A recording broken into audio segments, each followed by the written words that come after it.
To create our fins for our rockets, we're going to end up using this material that's thin plywood. It's about 1/4 inch, and it's what they call underlayment plywood. And it works really nice because it's very structurally sound. So when the rocket launches, it's going to keep its rigidity, and it's not going to flex on us.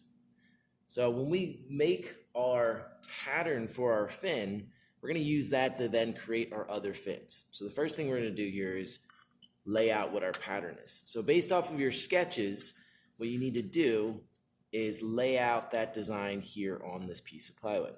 Notice that I'm starting on the edge or the corner here, not right in the middle here. I'm trying to make sure I'm using my material wisely.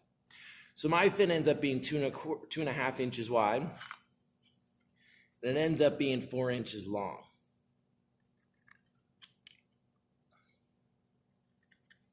Okay. So I'm putting in the outside dimensions for it. And the design that I chose for mine based off of my research is a trapezoid type shape here. So what ends up happening for me is I'm tapering mine in approximately 1/2 inch from both sides.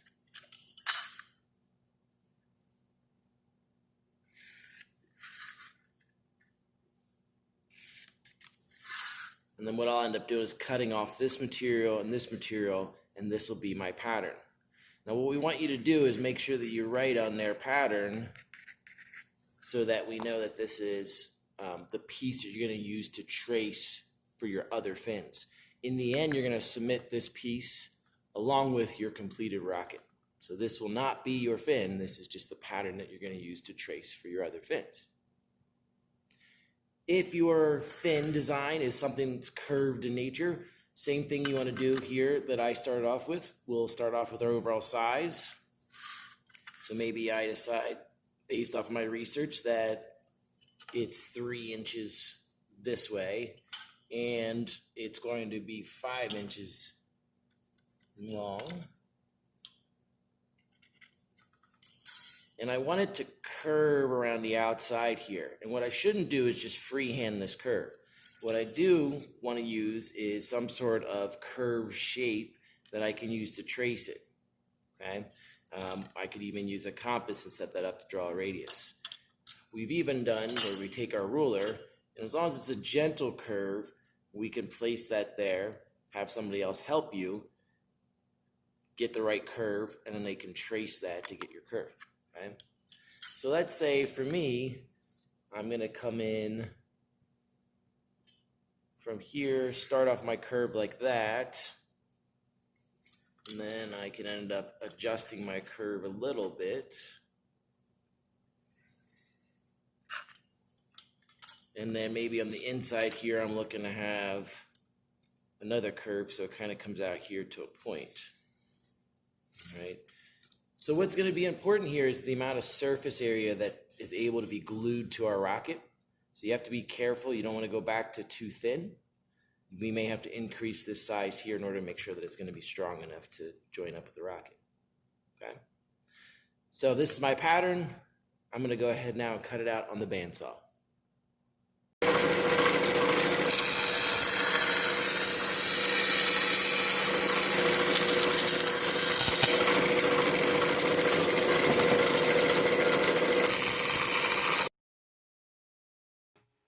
Once you finish cutting here, you'll notice that I still have all of my pencil lines here. I'm going to take this to the sander now to sand up to the pencil line. I'm going to sand this up to the pencil line, making sure that all of my fins are the same exact size. Make sure not to sand past the pencil line or your fins will be different sizes. So here you can see where I can still just barely see that pencil line on the edge of my fin.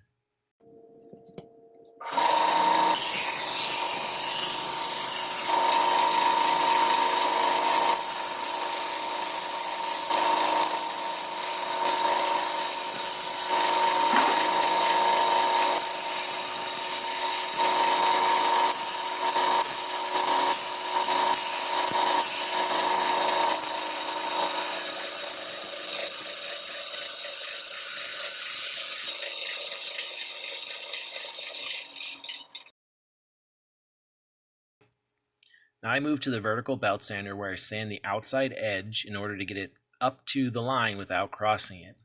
When I'm close to the end, you'll notice that I move quickly, just barely pressing on the sandpaper to try to smooth out that rounded edge.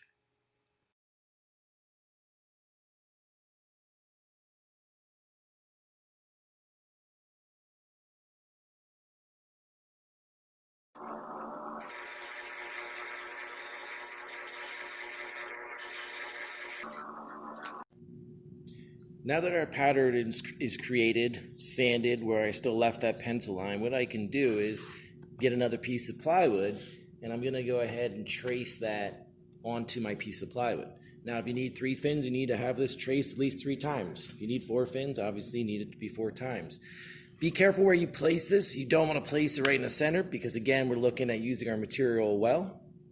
And we want this edge to be nice and flat. And if this edge right here is already nice and straight and flat, why not just use that to our advantage?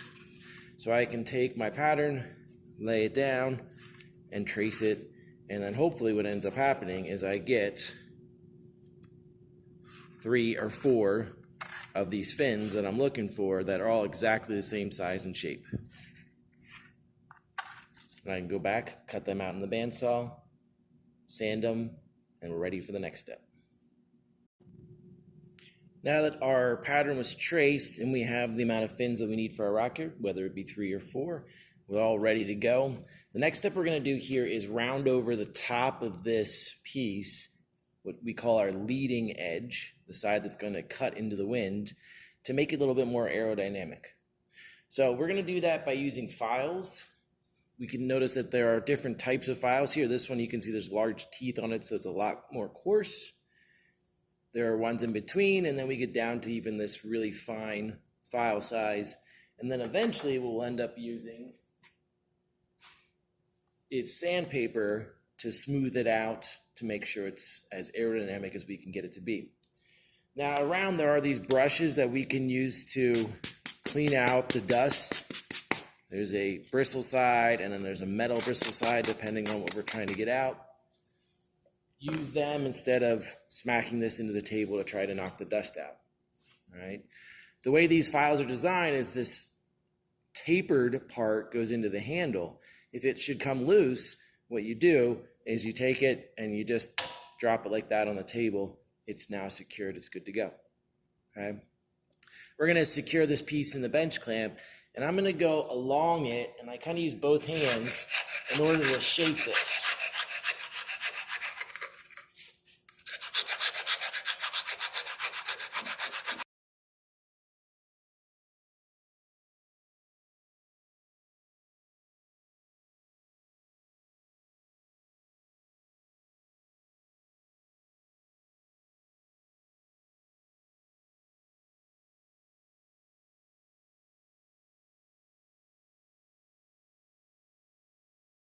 So you can see here that we've peeled back the layers. We've taken the shape of this from this square edge to a rounded edge now, or even some like it a little bit pointy. I tend to go a little bit rounded. We want to bring it back a little bit more here, and then this leading edge is good. Next steps are looking at how we create our trailing edges. The trailing edge of our fins typically is the outside and then the bottom of the fin.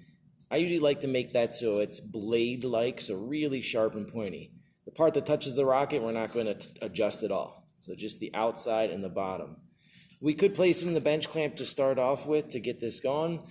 I like to use a piece of scrap wood, so I'm up off the table, and then I take my file and I'm able to place it so that I'm not perfectly flat, just a little bit of an angle, and I can start to make my cuts.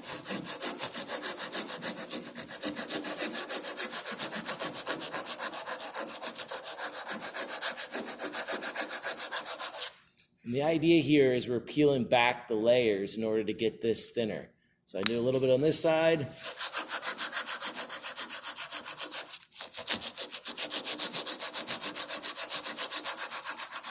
And a little bit on that side.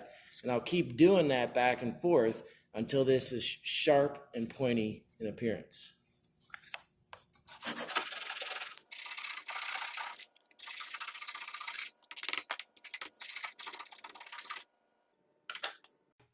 Instead of moving the file, this time I end up holding the file still and moving the workpiece. Sometimes this works a little bit better.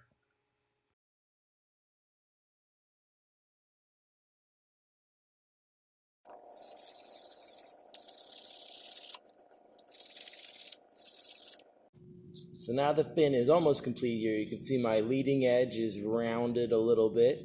My outside edge is nice and sharp and blade-like, and the bottom edge as well. And notice that I tried to peel back as far back as I can here to peel off some layers. That's going to help to make it more aerodynamic, as well as it's going to help to remove some weight from this in order to make your rocket fly a little bit better. Okay, so repeat this process for all of your fins, and hopefully in the end they all should be still exactly the same size. Nice flat edge that's going to touch the rocket, rounded leading, trailing sides here, nice and blade-like.